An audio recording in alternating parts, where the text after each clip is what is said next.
Então, pessoal, sejam todos bem-vindos mais uma vez. Esse é o nosso quarto episódio dessa série de 5 encontros. Vamos continuar falando a respeito dos dízimos e ofertas. E para esse episódio eu tenho uma pergunta de início, rápida e direta. Vamos lá? Como é que um cristão deve lidar hoje com o dinheiro? Essa pergunta é no que se refere às ofertas e ao sustento da obra de Deus. E antes de você responder aí, onde você está, eu preciso deixar algo muito claro. A liberdade bíblica não é desculpa para se viver no egoísmo e graça de Cristo também não é permissão para tomarmos decisões irresponsáveis e egoístas, ok? Então, dito isso, agora sim nós podemos continuar com esse episódio.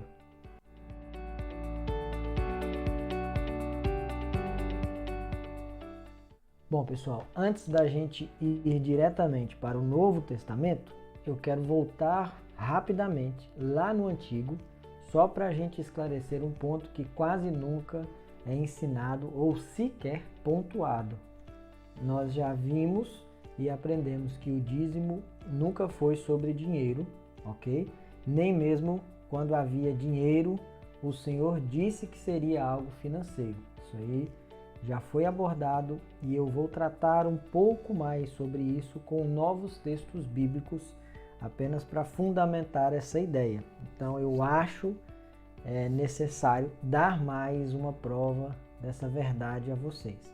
Talvez como forma de ressaltar mesmo o que a Bíblia realmente vem querendo dizer há muitos e muitos tempos atrás. Então vamos lá. A própria lei de Moisés, ela prevê uma situação muito específica. Acompanhe aqui comigo essa história. Primeiro, eu vou colocar aqui uma pergunta bem prática e a resposta ela está na Bíblia, tá bom? A pergunta é: como seria se a pessoa não conseguisse transportar os recursos do dízimo até o local determinado? Você já parou para pensar sobre isso? Já examinou sua Bíblia a respeito dessa pergunta? Pois é, em Deuteronômio 14, 24 e 26, diz algo extremamente específico sobre esse ponto que eu acabei de te perguntar. Bora lá para o texto. Diz assim: se o lugar escolhido pelo Senhor for longe demais e você tiver sido abençoado, de modo que não consiga nem transportar a 10ª parte da sua colheita, então venda essa parte, leve o dinheiro ao lugar que o Senhor escolher e ali use o dinheiro para comprar o que desejar, seja bois, ovelhas, vinho ou outras bebidas fermentadas, ou qualquer outra coisa que quiser. Então, você e sua família comerão ali na presença do Senhor e se alegrarão. Ou seja, você já observou com bastante atenção o que o texto que a gente acabou de ler, o que ele quis dizer e o que ele não quis dizer? Fica muito bem claro. Vamos lá, vou pegar aqui 2 pontos. Primeiro, o texto bíblico de Deuteronômio diz algo sobre recursos e mantimento. Isso é o que ele está dizendo. Recursos e mantimento. Segundo ponto, o texto não diz nada sobre entregar o dinheiro como forma de dízimo nas mãos de um sacerdote ou no cofre do templo. Isso o texto não está dizendo. Ou seja, ele apenas está explicando a forma como a pessoa poderia proceder em um caso específico. O texto também diz venda o recurso por causa da logística do transporte até o local da entrega e daí leve o dinheiro como meio de transporte. Por quê? Porque é mais prático e a pessoa não corre o risco de danificar nada que será entregue, porque os dízimos deveriam ser entregues perfeitamente, em ordem. Uma viagem muito longa certamente poderia danificar alguma coisa. Então, o local determinado aonde o Senhor determinar que seja entregue o dízimo, o indivíduo deveria comprar novamente os recursos para então cumprir aquilo que a lei exigia sobre o dízimo. É simples assim. Percebe que o indivíduo não está dizimando o dinheiro da venda. Ele só vendeu para poder caminhar até o local, se for um local longe, se ele tiver uma quantidade muito grande a dizimar, e lá ele vai poder comprar novamente os mantimentos, aquilo que ele bem desejar, conforme a Bíblia diz, e aí sim dizimar. Então, isso prova algo muito importante, mais uma vez, aliás. Primeiro, que o dinheiro realmente nunca foi o objetivo do dízimo. Segundo, que ele era apenas um meio temporário e nunca o fim. E terceiro, o foco sempre foi os recursos da terra, os alimentos, o sustento e a provisão. Nunca mais se esqueça disso. E eu espero que tenha ficado muito, mas muito bem claro. E eu só trouxe novamente esse mesmo argumento para provar de uma vez por todas como, ou com novos textos bíblicos, aliás, o que a Bíblia tem dito há milhares de anos. Somente para isso. É o mesmo argumento com novos textos bíblicos. Nada além disso, e eu espero mesmo, realmente, que tenha ficado claro esse ponto a respeito de dízimos, dinheiro e recurso.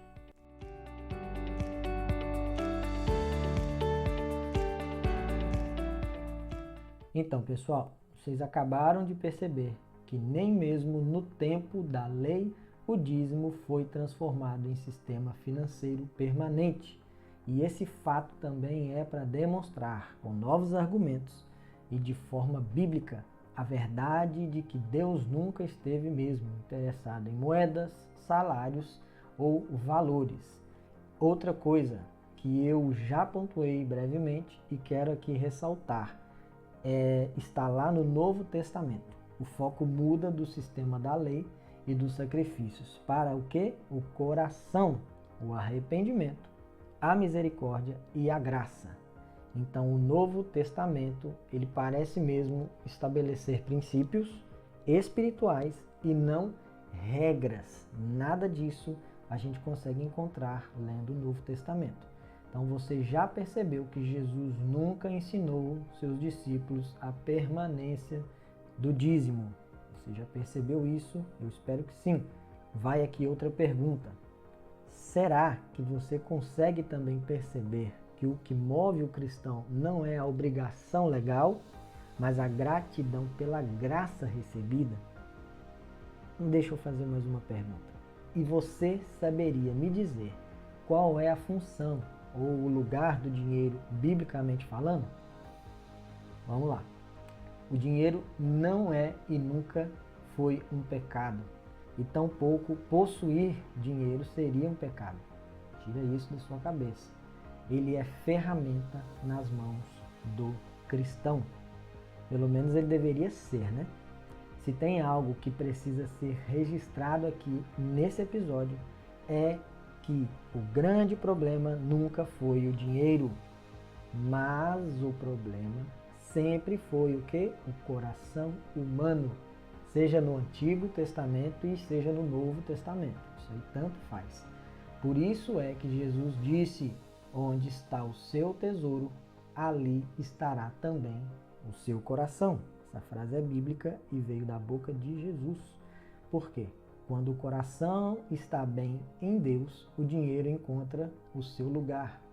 Mas quando o dinheiro vira o centro, Deus vira um instrumento nas mãos de gente, às vezes bem intencionada e às vezes mal intencionada mesmo. Não tem jeito. É aquilo que a gente falou no último episódio. Tem muitos erros que a gente às vezes comete pensando que a gente está fazendo com sinceridade, quando na verdade a gente só está sinceramente errado. E isso é extremamente perigoso. Os dois lados da moeda, tá bom? Tanto aquele que está bem intencionado, mas está fazendo errado, quanto aquele que está mal intencionado e fazendo a coisa errada.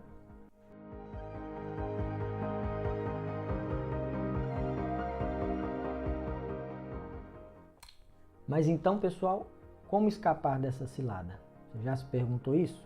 Como viver a vida cristã sem deixar que o coração se corrompa e contratar de dinheiro sendo um cristão obediente à palavra? Será que é possível?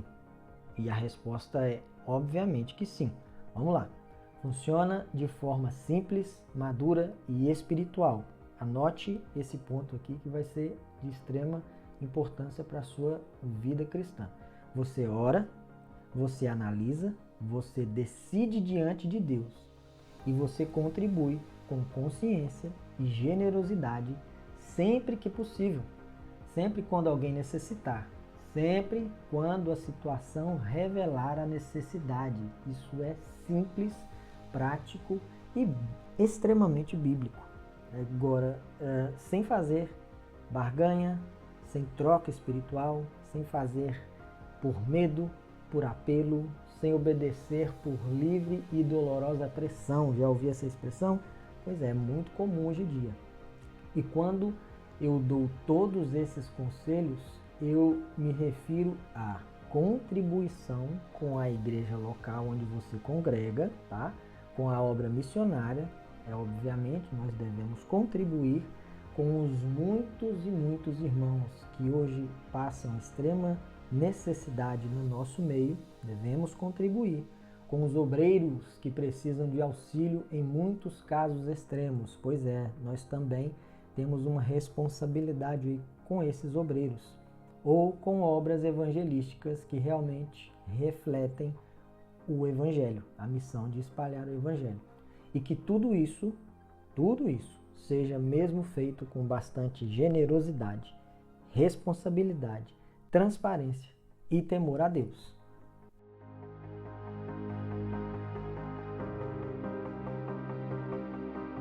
Agora um detalhe que eu não pontuei, mas eu faço questão de deixar registrado aqui neste quarto episódio. Vamos lá, preste atenção. Caso você ache necessário contribuir para que a manutenção do prédio onde você congrega permaneça funcionando, tá tudo bem, nada contra isso, meu irmão. Isso não é pecado. O que eu estou tentando sempre alertar é para o fato de como é que as coisas têm sido abordadas por grande parte da liderança, seja ela evangélica ou católica, quando o assunto é pedir, ajuntar, arrecadar e acumular, tá bom? Eu espero que tenha ficado ainda mais claro esse meu ponto.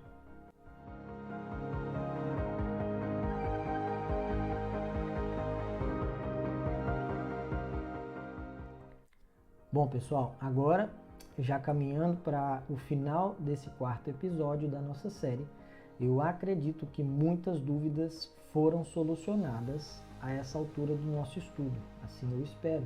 Por mais que eu queira permanecer com vocês aqui falando e ensinando por mais algumas horas, eu sei muito bem que não será, infelizmente, em alguns episódios, seja de um podcast ou de um bate-papo como esse, que esse assunto sobre dízimos e ofertas ele vai ser solucionado 100%. Eu tenho consciência disso, tá bom?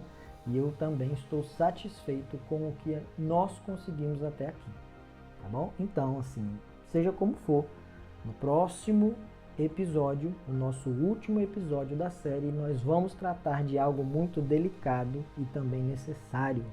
Seria o quê? Como curar feridas causadas por abusos espirituais ligados ao dinheiro, à imposição, manipulações e ao poder, tá bom? E como ajudar as muitas pessoas que se afastam da fé por causa dessas confusões, tá? Então, pessoal, o que eu tenho a dizer para finalizar de fato esse quarto episódio é Deus abençoe a sua vida. Obviamente, que você permaneça sempre buscando conhecimento saudável e que o Espírito Santo traga a libertação que tanto você precisa. Assim como eu oro ao Senhor para que Ele lhe conceda um coração ensinável, um espírito manso e humilde em todo o tempo. Portanto, até o último episódio da nossa série. Tchau!